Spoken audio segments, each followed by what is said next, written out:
Hey, all, Bad Girl Mystic here. Happy Soulful Sunday. I am just giving you a little bird's eye view. My altar, which I'm getting ready to redo for Embolic coming up. My little art supply caddy. And my coffee, our little RV home. Got some music on.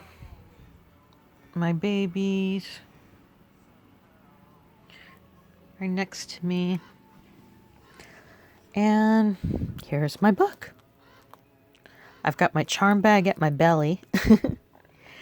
And I share with you, instead of watching me talk, I share with you my bird's eye view of my coloring practice and my magic practice, my she-craft, I call it, traditionally known as witchcraft, of how I work with trauma. And I just do this. I feel called to it, and I do it because I know that there's just not a whole lot of information out there. This time in my life, I'm unable to donate financially in large, life-changing ways that you have dreams of doing, or even march in the streets. But what I can do, sharing woman's story forward, and as we're in the midst of evolution of women, and we're in the midst of moving out of the chains of being held to an ideal of good girl and being denied the freedom to make choices for our own body, being denied the freedom to express ourselves without a crushing stream of values and ideals set by patriarchal institutes that have been around for so long, telling us that, hey, you're too much. You need to do it different. I always say, best fuck you is live the best life that you have. And I used to be pretty reckless with my life. I've been thinking about that. This day, just found out Kobe Bryant died. Last night I found out my friend who's 92, who I absolutely adored. I know from my yoga days. She's a great personal life teacher for me. And just by being an example. She was never someone who imposed her own ways on anyone, by just telling her story. So I share with you, and I tell my story of how I dealt with trauma, how I deal with trauma, how I deal with triggers, how I sit down for a few minutes every day and unpack baggage, filter it through a practice of coloring and a personalized spiritual practice, connecting to my environment, our planet, my body. I shared with you, this is a doodle. I did my sigil.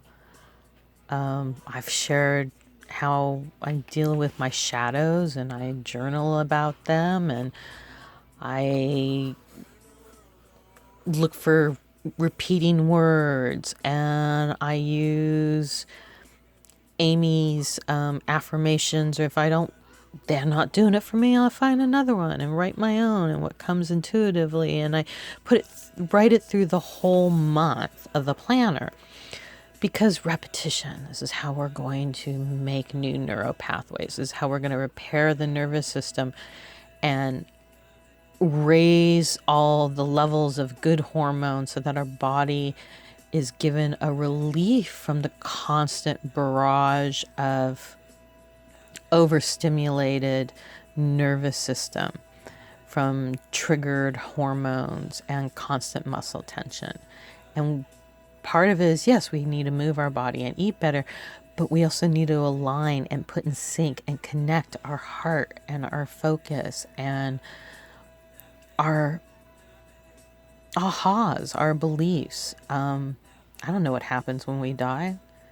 I have come across belief systems. I go, hey, I could see that. But I have no idea. And when someone dies, this is time for shadow work. When my mom died, I knew this is a time for deep shadow work. I was at a time and a place and a space where I could do it. And I started painting. And I started, I was following the Cosmic Cowgirl, Shiloh Sophia. And I would write affirmations on my paints. And I would started working out my shadows through journaling and a daily practice. But it was hit and miss. It wasn't consistent. So this is why I like working with the planner, because it really helps me stay with consistency. Shared with you different things I do, charm bags. This is what I worked on last night. I really am tickled about the way this came out. And so with the sadness I'm feeling and the grieving and being from Los Angeles, Kobe Bryant's death brings up a lot of feelings of home and that time in my life where I used to go to Laker games. And this is a good time to take inventory. You know, where am I at now? Where would I like to make some changes? Hey, you guys, be nice. They're playing a little rough. So the wheel of the year. We all know one day our tickets, we're out of here. We all have a last breath coming.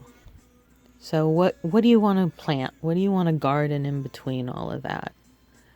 And that was the thing is, like I said, the best fuck you is live your best life. And I had a lot of people tell me what I couldn't do or what I was doing wrong. But I had very few people who could explain to me how to change it or do it different.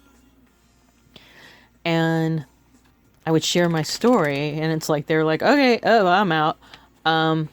So there was never a full reveal. You know, I was always trying to hide my shadows and the darkness from the trauma. So I had to isolate a lot when I had to process.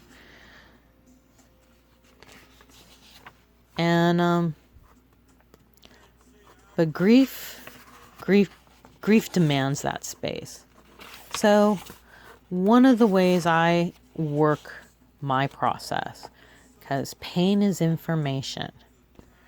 And so I listen to my pain. I take inventory. And one of the great ways to take inventory, because the human experience, there's so much, it can be so overwhelming, is the chakras.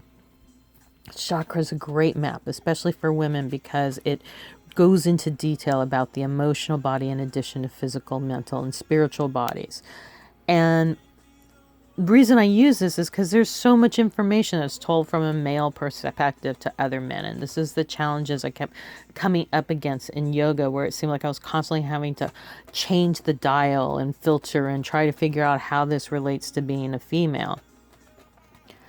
And I eventually knew I had to leave this because I wasn't getting the answers that I was seeking.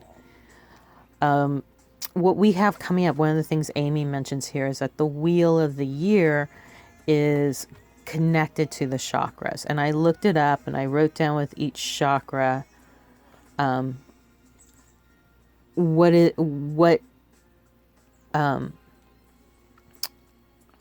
a word and I can't think of it, but what chakra is related to what event on the wheel of the year.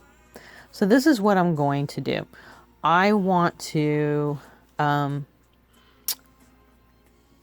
take that inventory, take that map, look a little deeper, look at the places where I'm holding my own baggage, look at how I want to lighten that. And I'm going to share that with you guys. And I'm going to also share with you how to work with the nervous system, with the Maya fascia on the very, very surface. In massage school, they say you have to clean the leaves off the surface of the pool before you can work deeper.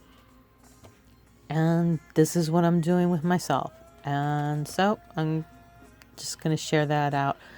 But if you get a chance, take an inventory about where you're at and where you want to go. Peace out. Much love.